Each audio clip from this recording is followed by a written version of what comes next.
You're listening to the ESO Network, your station for all things geek.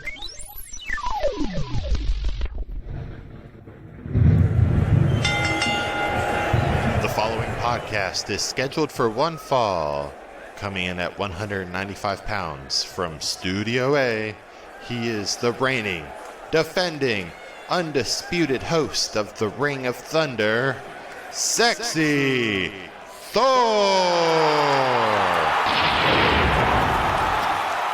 And now we're on the final stretch run before Elimination Chamber. Miz pulled out of the Elimination Chamber match because he still has the Money in the Bank briefcase and could just cash in after all was said and done if he even wanted to. Miz tried to get John Morrison in there with the argument that he's a former ECW World Champion, but Kofi Kingston was looking at filling that spot because he does qualify as a former WWE Champion, and he hasn't had an opportunity since Brock Lesnar unceremoniously spun him in the air and took that title off of him at SmackDown's Fox premiere 16 months ago. Adam Pearce made the match between Miz and Kofi, so Miz would have to fight to get Morrison in there. But Kofi won and put himself in the chamber and thus the gauntlet match later that night, and I can only imagine we saw neither hide nor hair of Mustafa Ali that night, because he was either catatonic or pacing in his lair in a frenzy because what he didn't want to happen and why he's all angry with Kofi nowadays is happening all over again. I mean, run it back, right? We now divert this episode to give you a refresher/history lesson for you on KofiMania. You know, the first 4 months of 2019 was a magical time for WWE, and for me in general. The world stand the man Becky Lynch. I still do. People really liked Seth Rollins. I still do. And wanted him to beat Brock Lesnar and bring the Universal Championship consistently to Monday Night Raw. And he ended up defending it in lots of places that had never been defended before. And it's, at the time, nearly 3-year life. Roman Reigns came back from a 4-month hiatus after his leukemia was in remission, and KofiMania happened. It started with Mustafa Ali being injured by Randy Orton and unable to compete in a gauntlet match to determine who is in the last pod released in the Elimination Chamber. Kofi almost ran the whole damn thing until he was defeated by AJ Styles, I do believe, but that sparked a massive explosion of fan support for Kofi, especially when they realized he'd been with WWE for 11 years and never got a World Championship opportunity. That Elimination Chamber happened, and it came down to Kofi and Daniel Bryan, who is the current champ, who is all in his bad guy, Planet's champion phase. KofiMania kept getting bigger and bigger, with other obstacles fueling the fire, from Kofi getting an opportunity at Fastlane, only to be replaced at the last minute by Mr. McMahon with a returning Kevin Owens, because he thought Kofi was just a B-plus player, which was a term used constantly in the storyline, and the similar storyline used in Daniel Bryan's WrestleMania 30 story back in 2014. Then having to go through another grueling gauntlet this time with Daniel Bryan at the very end and losing to him, and finally to Xavier Woods and Big E being put through a tag team gauntlet aided by the Usos, who bowed out to help their chances that Woods and E won, to finally punch Kofi's ticket to WrestleMania 35, where he ultimately defeated Daniel Bryan and became the first African-born WWE champion. So when Kofi starts sniffing around the Elimination Chamber scene this year, you best believe that's got my attention. Unfortunately, Kofi didn't last nearly as long this time around, but it's always nice to see and hope I can continue to see this. Sheamus ended up winning this gauntlet by pinning Drew McIntyre, which definitely does not happen a whole bunch. Oh, and Randy Orton got counted out because a whole bunch of Alexa Blisses showed up on all the Thunderdome screens laughing and being all creepy.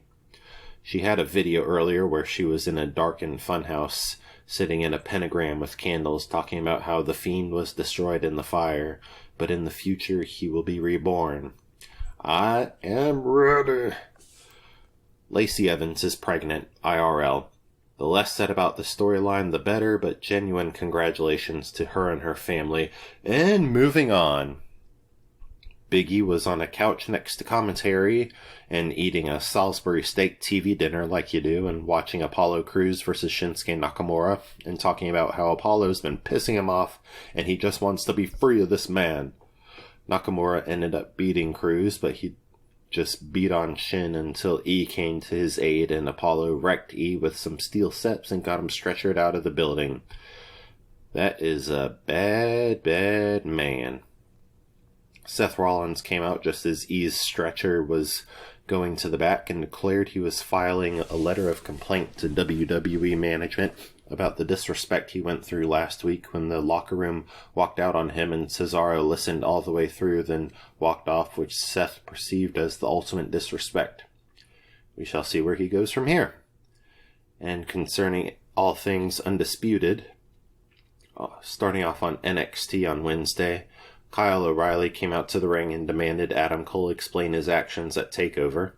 Roderick Strong came out trying to play peacemaker, and Finn Balor came out to get answers from Adam and Kyle. Pete Dunne, Oney Lorcan, and Danny Burch attacked the three men, and a six-man tag match was made for the end of the night, replacing Santos Escobar versus Karrion Kross, which was supposed to take place, but kayfabe Santos was not feeling Karrion's disrespect, so he just went home. In reality, it was a medical issue. And then William Regal said that Santos versus Karrion Kross will take place the next week. And if it doesn't, Santos will be stripped of his Cruiserweight Championship and suspended indefinitely. So, yeah. It'd be interesting to see where that goes. But anyways, the match ended when Pete Dunne crashed into the official, and when Finn was on top about to hit the coup de grace, Adam Cole pushed him off and suplexed Kyle O'Reilly onto some steel steps. Strong tried to hand Finn his title back, but Finn thought he was one of the assailants coming from behind, so he hit Roddy with a Pele kick. Then Adam Cole super kicked him once again and held up the NXT title. Ooh. But earlier in the episode, Beth Phoenix was in the ring to honor the two winners of the Dusty Classic, MSK and Dakota Kai and Raquel Gonzalez. Nia Jax and Shayna Baszler came out and had some words for the up-and-coming contenders, and Raquel made a joke about Nia's hole like WWE has been running with all week, after just trying to edit it and ignore it the first night, and then the whole rest of the time there's just been hey, let's throw jokes about Nia Jax yelling my hole that one time. Okay. But anyways, Kai and Gonzalez look pretty good as new baby faces otherwise. The whole time this was going on, MSK were in the corner watching and eating popcorn, eventually sharing some with Beth Phoenix. I just think that'd be funny if they got to bring their old treehouse skits back, like they had at Impact as the Rascals, and Beth Phoenix hanging out there, acting like she's stoned or something. That'd be pretty fun. Would probably never happen in WWE land, but, at the very least, we had a good time back when they did it. And I don't even know who's supposed to be the number one contender, honestly, because Naomi and Lana won that triple threat a couple weeks ago. Kai and Gonzalez are the women's Dusty Cup winners. Yet Sasha Banks and Bianca Belair will be facing Nia and Shayna at Elimination Chamber, because there was a 6-person tag that was set up of Nia and Shayna and Bayley versus Sasha Banks, Bianca Belair, and Carmella's sommelier, Reginald, who seems to have some sort of interest in Sasha. The good guy team won when Nia caught Reginald when he tried to dive, and Sasha and Bianca drop-kicked Reginald right in the back, and he got the pin on Nia, so Sasha and Bianca have this opportunity at the pay-per-view. Where's Reginald's opportunity, huh? Where's Reginald's opportunity?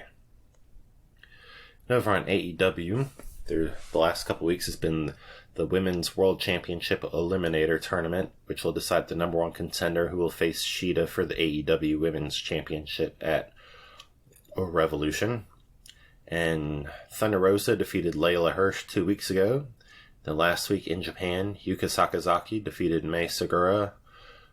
Emi Sakura defeated Veni. Ryo Mizawambi defeated Maki Ito. Aja Kong defeated Ron Kadkura. In Dynamite this past week, Riho defeated Serena Deeb in her first Dynamite in 11 months, pretty much 48 weeks, and she came out to a hero's welcome. As well she should. we haven't seen the likes of Riho or Emi Sakura or Yuka Sakazaki in, yeah, pretty much that exact same time span. You know, back when we had fans and before the shutdown and all that and shit. I don't even think we've seen Aja Kong since that first Double or Nothing back in May 2019. So, whew, this whole past week of tournament matches has definitely been a blast from the past, and I can't wait to see more of them, because that means more things, as little as they might be, undone from how they were in 2020, which, I mean, I keep saying it, and it doesn't, and I'm not tired of it yet, but I'm all for 2020 things getting undone. At least the bad things. Whatever good things happened in 2020, obviously not, but you know what I mean. Moving on. And also the Young Bucks defeated Santana and Ortiz to retain the AEW Tag Team Championship, so not the thing people were guessing, or Santana and Ortiz would win the championships and then fight Jericho and MJF at Revolution, and thus having that whole divide thing. But, you know, it still seems like the Inner Circle is continuing to implode more and more every week. And we found out that Hangman's contract that he sneakily made Matt Hardy sign was for Matt Hardy and Hangman to have a match at Revolution. And the winner gets the loser's first quarter earnings because, you know, Big Money Matt is all about the big money. And Matt Hardy must have kind of known about this or had his suspicions, because after the Jaguars mascot, the Jacksonville Jaguars mascot came out to bring out the contract, because Matt thought he was about to get 30% of all of Hangman's earnings, and Hangman revealed that it was all a ruse. Turns out the Jaguars mascot was actually Isaiah Cassidy, and so Matt had Isaiah attack Hangman, and then he's offered to pay TH2 $3,700 each to join in on attacking Hangman. And who chased them off but the Dark Order? Oh man, everybody's favorite good guy group. Yes, we're finally just saying it. They are a good guy group, and they are everybody's favorite good guy group. And if they're not your favorite good guy group, then clearly you haven't been watching BTE. So good on Hangman and good for the Dark Order. Maybe there are some fences there that can be mended. And Cody Rhodes, Scorpio Sky, and Penta El Cero Miedo were the first 3 out of 6 competitors announced for Face of the Revolution ladder match at the Revolution pay-per-view to determine number 1 contender to wrestle the Face of the Network, TNT champion Darby Allin. Speaking of, Darby Allin will be appearing at SC Comicon this coming April 17th and 18th if you're in or around Greenville, South Carolina at the time. SC Comicon's had a wrestling presence there for the last few years, having guests like Sergeant Slaughter and Ricky Steamboat, and would have even had Kane at last year's show, if last year wasn't so last year. And I mean, I said it on WTLK, that'll be coming out on Thunder Talk, which should absolutely definitely be releasing tomorrow. But, you know, with the whole comic book and wrestling thing going hand in hand at SC Comicon, which SC Comicon pretty much was the birthplace of Thunder Talk, with Dragon Con being the mentor / caretaker. And I compared SC Comicon to Magda Maximoff, and Dragon Con to Bova, this sort of cow humanoid. What did I call that? From Mount Wundagore. If you're familiar with that in the Marvel comics, from the comics lore of Scarlet Witch and Quicksilver, there was pretty much a cow humanoid named Bova that took care of the twins when they were younger, and also sort of compared Dragon Con to Agatha Harkness, but the Agatha Harkness from the comics who's a little more leaning to the good side, or I guess the gray side, than the WandaVision Agatha Harkness would be, but I don't know. Kind of going way off topic, because this is a wrestling podcast, but maybe this was my plan all along, because clearly comics and wrestling go hand in hand at SC Comicon, just like they do at the Thunderverse. And if you don't know this already, you haven't been paying attention the last couple of years. But anyways, we're going to take a stop here for some sweet, sweet commercials, and then Elimination Chamber time. Here at the Cosmic Pizza Podcast, we make every show from the finest ingredients. Juicy interviews, fiery film nights, delicious Desert Island DVDs, and pack it all into a slice of life in every episode. Order up our specials now from your delivery guys. Sean from Canada, Dan from Kent in the UK, and Paul from near Liverpool in the UK. Here on the ESO Network, the Cosmic Pizza Podcast, serving you a slice of life. Mmm.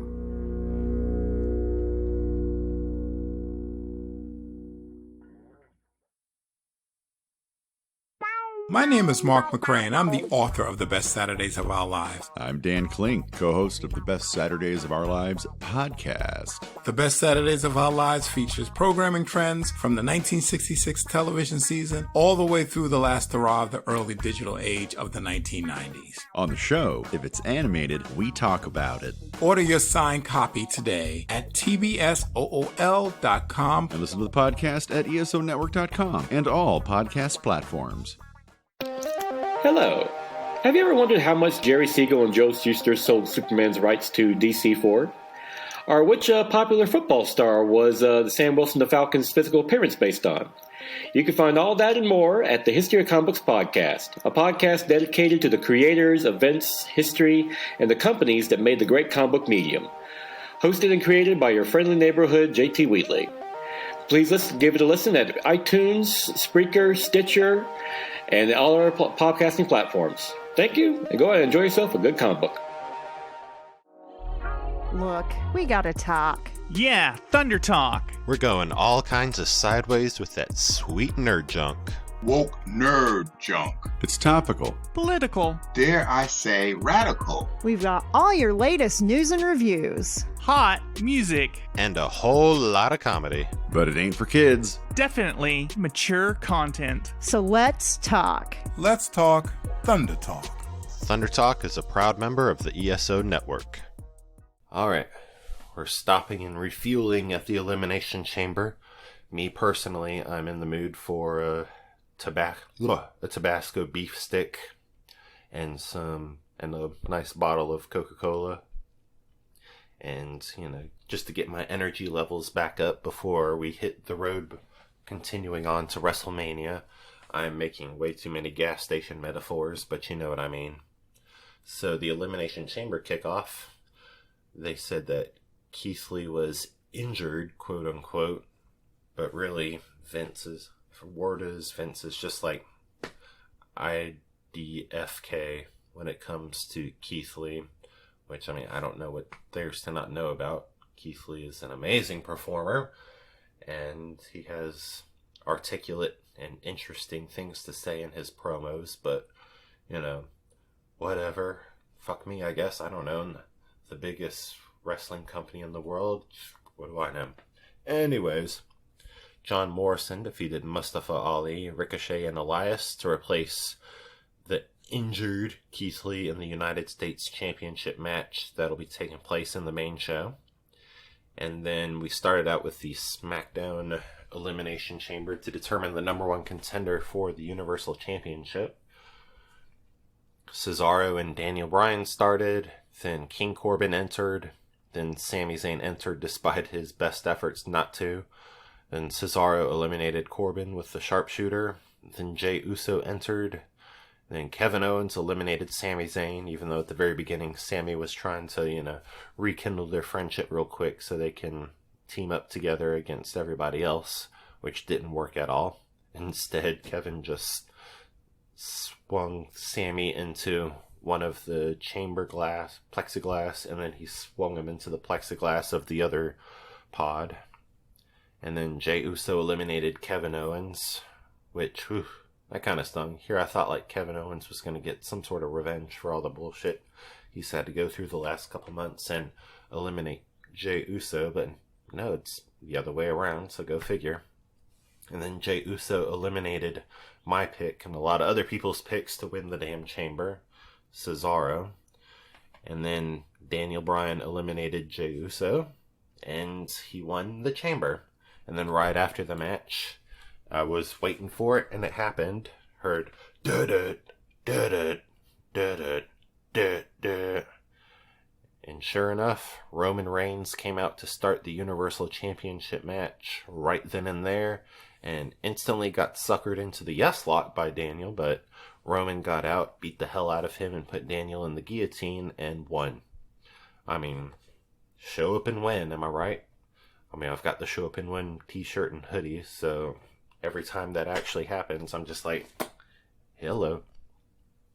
And then Roman held up his title in victory and turned around to eat a spear from Edge, who pointed at the WrestleMania sign. So now we have Roman Reigns versus Edge for the Universal Championship at WrestleMania.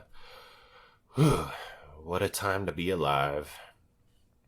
Roman getting creamed like that seemed pretty reminiscent, to me at least, of last SummerSlam when The Fiend won the Universal Championship, then got creamed by Roman, and that became the Roman that we know today. I don't know if it was intentional or not, but that was just the similarity I saw, just my interpretation. No big deal. Bad Bunny and Miz got into a slap fight, but Miz thought better of it when he turned around to see Damian Priest. More on that later. That little bit is actually pretty important later on. And then Riddle defeated Lashley and John Morrison to become the new United States champion by whacking Lashley with MVP's crutch and then pinning John Morrison. And Nia Jax and Shayna Baszler defeated Sasha Banks and Bianca Belair due to Reginald trying to give a bottle of champagne to, I guess, either crack Nia over the head or to pull an Eddie Guerrero and pretend that she got cracked over the head with it.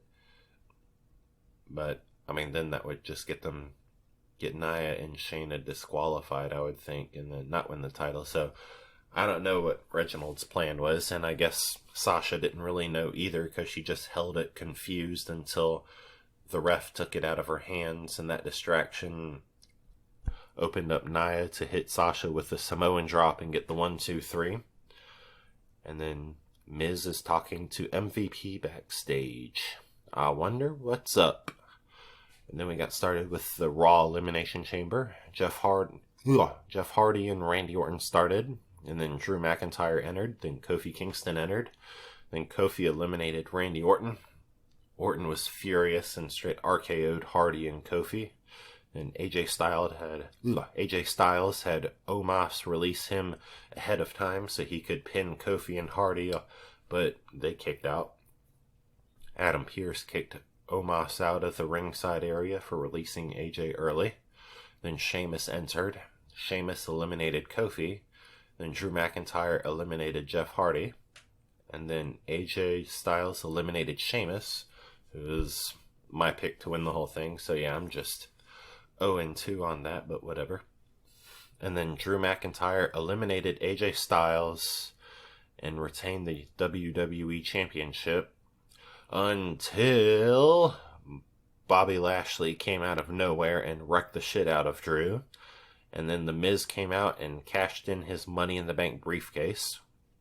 Drew kicked out of the DDT, but then Miz hit the skull-crushing finale and gets the 1, 2, 3 to actually become the new WWE champion.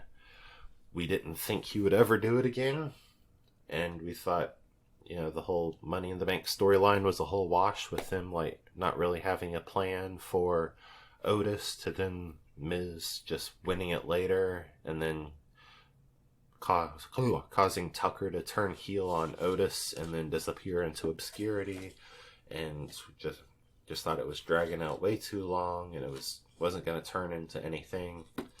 Well, here we go.